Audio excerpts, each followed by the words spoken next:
Yo, good morning mga boss amo. Welcome sa ating YouTube channel Nan Pro Mechanic. Ngayong araw nga pala ituturuan kayo kung paano nga ba mag-install ng piston ring at ng valve seal sa mga motor. Ito nga pala yung ating piston ring na example na ikakabit natin sa mismong piston. Pero bago tayo mag-start, dapat make sure tayo na i-check muna natin yung pinaka-oil ring. Pag sinabing oil ring, ito yung pinakamanipis na ring na makikita nyo dito. Lagyan muna natin ng langis yung black para make sure na hindi natin masira. Para hindi agad kumaskas yung ring sa black. Yan, i-check natin yung pinakamanipis na ring, yung oil ring. Tapos, ipasok nyo yan sa black. Then, itulak nyo gamit yung piston. I-check muna natin yung clearance. Dapat halos 0-0 yung clearance. Yan, silipin natin yung clearance. Yan mga boss. Ayan mga boss, tinuturo ko yung pinaka-clearance. Halos wala tayong makita, 'di ba? Yan oh.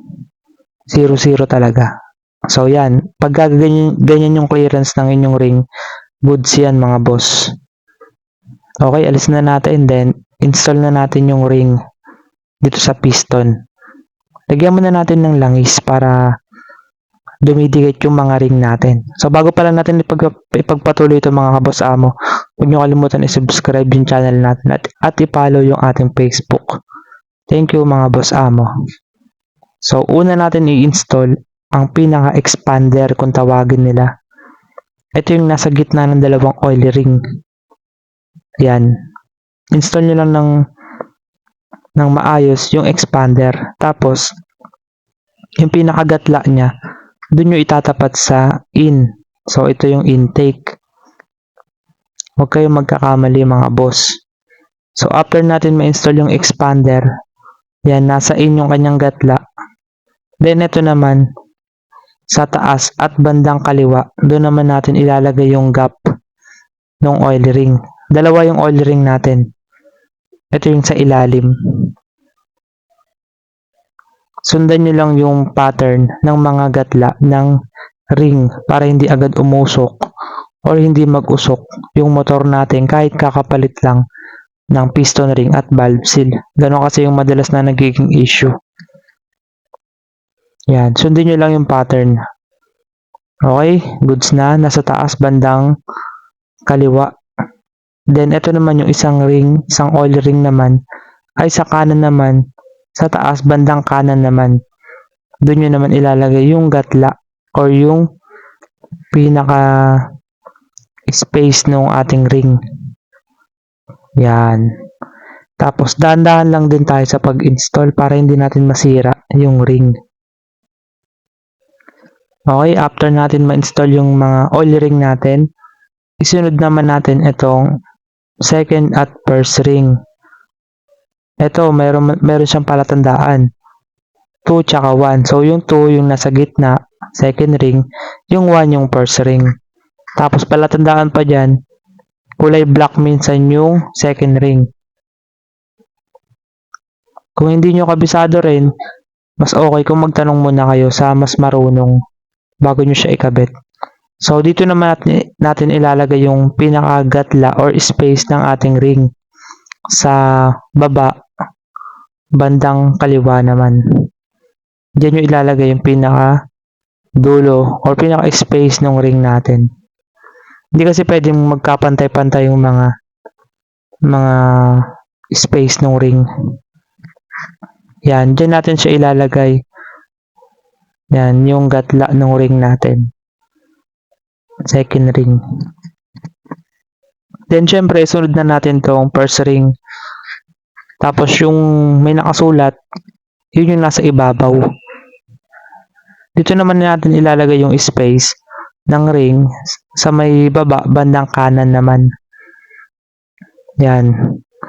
Meron naman tayo diyang guide. Sundan nyo lang yung guide natin. Yan, dyan nyo siya ilalagay. Yung space. So, bawal sila magkatapat-tapat. Lahat ng space ng ating ring. Kasi, pwedeng umusok agad yung motor natin. Yan mga boss. So yan, okay na yung mga ring natin. Sa valve seal naman tayo. Sa pag-install naman ng valve seal, ito yung cylinder head natin. Una, lilinisin muna natin siya tulad ng ginawa ko. Nilinis ko muna siya. Para kasi mas maganda magpalit kapag malinis yung head. At ito yung gagamitin natin na valve seal. Mas okay mga boss yung original na valve seal. Huwag kayong gagamit ng hindi original. Depende na lang kung talagang no choice. Pero mas recommended ko talaga yung orig. Then tanggalin na natin tong mga spring ng barbula natin. So popokin nyo lang yan mga boss. Gamit lang kayo ng, ayun lang ginamit ko dyan, yung extension ng ating socket. Tanggal na natin yung mga ring. Tapos lagyan nyo pala ng goma sa ilalim para napipigilan niya yung barbula. Ayan, isang pokpok lang mga boss amo. Ganun lang ka-basic. Tapos matatanggal nyo na yung dalawang ring. Dalawang spring pala, sorry. So, yung spring na yun, dalawa yun na. Inner tsaka outer. Then, pwede nyo nang alisin yung mga barbula. Exhaust tsaka yung intake valve. Tapos, makikita nyo na yung valve seal. Yung iba kasi, wala pang idea dito. Kaya, tamang-tama tong video para sa inyo.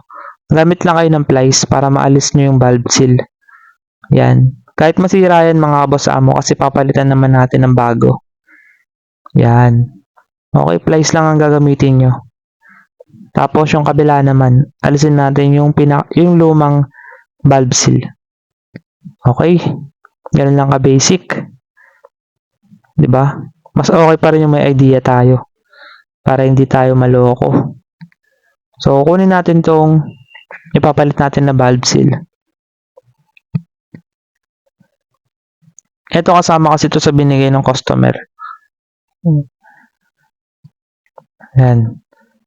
Pero mas okay kung original talaga yung ikakabit nyo. Mas maganda kung galing sa mismong kasa kayo bibili para orig. Pero ito original daw tong binili niya. Okay, so install na natin yung valve seal. Napakalaga ng trabaho nito para hindi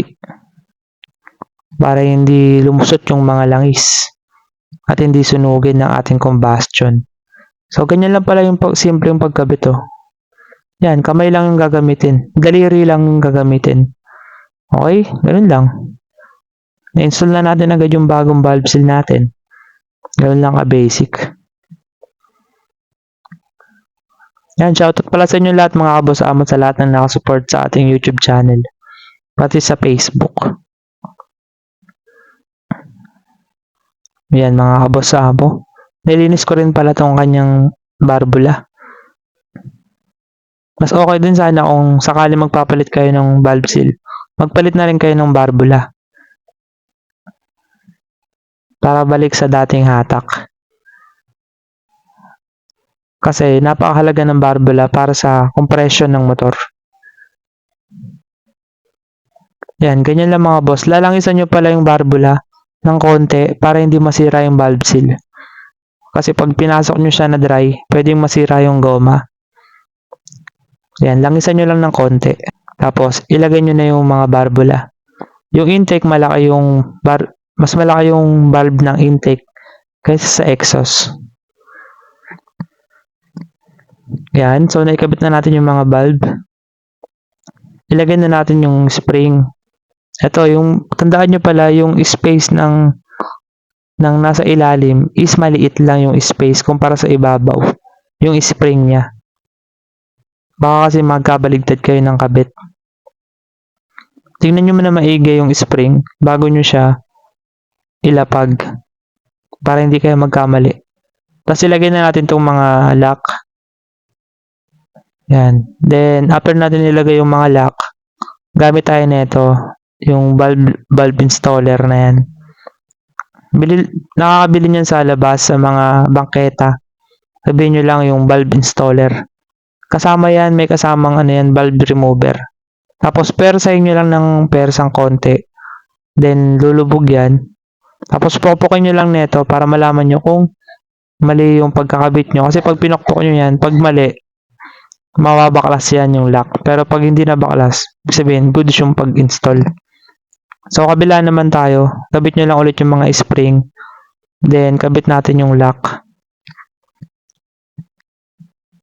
Kaya ako pala pinopokpok yun para malaman ko kung bibitaw ba yung mga spring or hindi. Importante kasi yun mga boss amo.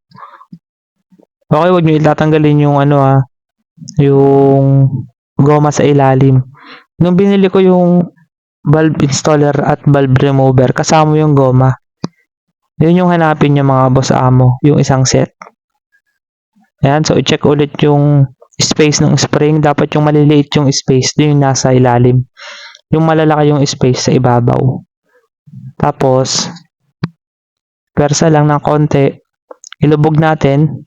Then mararamdaman nyo na may parang maglalak. Ibig sabihin, goods na yon. Pero ito hindi, mali yung pagkakabit ko. So uulitin ko ulit yan. Sa unang gawa nyo na ito mga boss amo, medyo matatagalan kayo.